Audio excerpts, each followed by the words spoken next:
ज्या दिवशी मी सासवडचं कीर्तन करून जेजुरीला दर्शनाला गेलो, जेजुरीला खंडोबाचं दर्शन घेतलं, दर्शन घेऊन पायऱ्यावर बसलो. पण त्या पायऱ्यावर बसल्या होत्या खंडोबाचा एक नियम आहे, तिथं नवीन लग्न झालेलं जोडपं गेलं की बायको खांद्यावर घेऊन 5 पायऱ्या चढावं लागतंय. हा तिथला एक नियम आहे. मी खंडोबाचं दर्शन घेऊन आपल्या पायऱ्यावर बसलो. तिथं ज्याचं ज्याचं लग्न झालं होतं, नवीन नवीन लग्न झालेलं जोडपं दर्शनला यायचं. ज्याची तब्येत, ज्याची शारीरिक सृष्टी मजबूत होते ते पटकन बायकोला खांद्यावर घ्यायचं आणि 5 पायऱ्या चढायचं.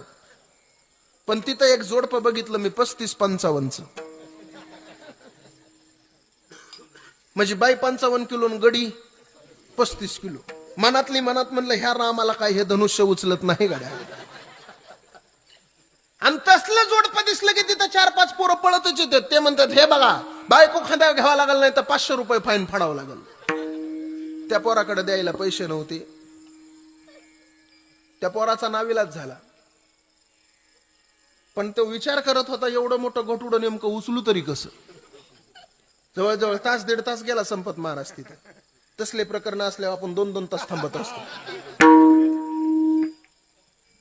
त्या पोराकडे द्यायला पैसे नव्हते, पाकिट गाडीमध्ये विसरलेलं होतं. त्याचं नेमकं आता करायचं काय. बरोबर त्या सगळ्या पोरांना सांगितलं पैसे दे नाही तर या बायकोला उचल. त्याचा नाविलाज झाला. ते 35 किलोचं पोरग खाली वाकलं महाराज. हे 55 किलोचं घटुडं त्याच्या अंगावर बसलं महाराज. माझ्या काळजाचे ठोके तर नुसते धडा धडा धडा धडा धडा.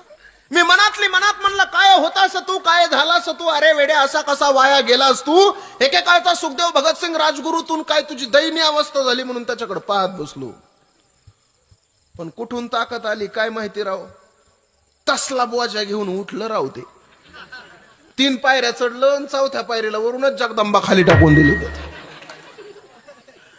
शारीरिक बळ अत्यंत महत्वाचं आहे पोरांनो.